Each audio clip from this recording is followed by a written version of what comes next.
अब तक आपने देखा कि नागवन की गुफा में नागराज वासुकी आरव और तारा से बात कर रहे थे कि तभी गुफा की दीवारों में हलचल होती है और एक छाया प्रकट होती है और वो था ब्रह्मदत्त। अब आगे ब्रह्मदत्त, जो कि एक लालची खजाना शिकारी था, उसने पुरानी किताबों से नागमणि का रहस्य जाना था और अब उसे चुराने आया था। ब्रह्मदत्त गुफा में प्रवेश करता है और उसने आते ही सभी नागों को अपने वश में कर लिया। उसने चिल्लाते हुए मणि की ओर छलांग लगाई और बोला, मणि मेरी होगी। जैसे ही उसने मणि को छुआ, पूरा जंगल कांप उठा। नागवन में हर तरफ अंधकार सा छा गया और ब्रह्मदत्त नागमणि को अपने साथ ले गया उस जगह जहां ना तो कभी कोई गया था, ना ही कभी किसी ने उस जगह के बारे में सुना था। उस जगह का नाम था पाताल लोक।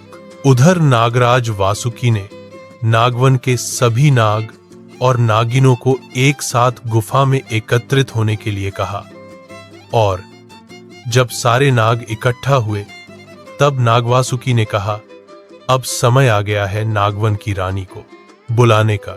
और नागवन के सभी नाग महादेव की कठोर साधना में लीन हो जाते हैं और नागरानी के नागवन में आने की कामना करते हैं, क्योंकि अब नागरानी ही थी जो मणि को सही सलामत वापस ला सकती थी। कुछ देर बाद आकाश से एक तेज प्रकाश नागवन के जंगल में चमकता है और वहां प्रकट हुई नागरानी गौरी, जो महादेव की ही एक अनन्य भक्त है से एक थी।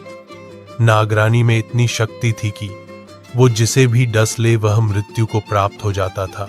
नागरानी गुफा में आई और नागराज वासुकी ने उन्हें सारी बात बताई और सारी बात सुनने के बाद नागरानी वहां से उस चट्टान पर जा पहुंची जहां ब्रह्मदत्त आखिरी बार देखा गया था। और वह जगह थी आरव और तारा का गांव, जहां पर एक बहुत ही पुराना और विशाल कल्पवृक्ष था जिसकी जड़ें सीधी पाताल तक थी। माना जाता था कि इस कल्प वृक्ष को महादेव ने अपने तीसरे नेत्र से उत्पन्न किया था। नागरानी ने महादेव की शक्तियों से जैसे ही उस कल्प वृक्ष को छुआ, पूरा कल्प वृक्ष चमकने लगा।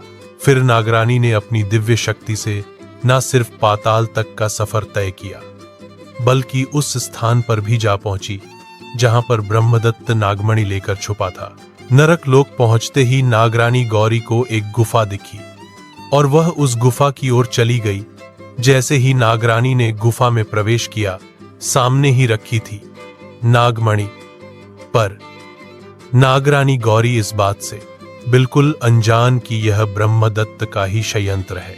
उन्होंने नागमणि को स्पर्श करना चाहा, पर तभी उनकी सारी शक्ति उस मणि में समा गई और वह मणि वहां से गायब हो गई। नागरानी जब तक कुछ समझ पाती तब तक वह आ जाता है ब्रह्मदत्त का सबसे खास सिपाही मृत्युंजय और वह नागरानी को अपने साथ गुफा में लेकर चला जाता है और कैद कर देता है। अब क्या नागरानी गौरी अकेली ब्रह्मदत्त के षड्यंत्र से कभी निकल पाएगी? क्या वो नागमणि को सही सलामत वापस नागवन ले जा पाएगी? क्या नागरानी गौरी की शक्तियां उन्हें वापस मिल पाएगी? जानने के लिए सब्सक्राइब करें शॉर्ट टेल्स को और आगे क्या हुआ उसके लिए जुड़ रही हमारे साथ और देखते रहिए शॉर्ट टेल्स।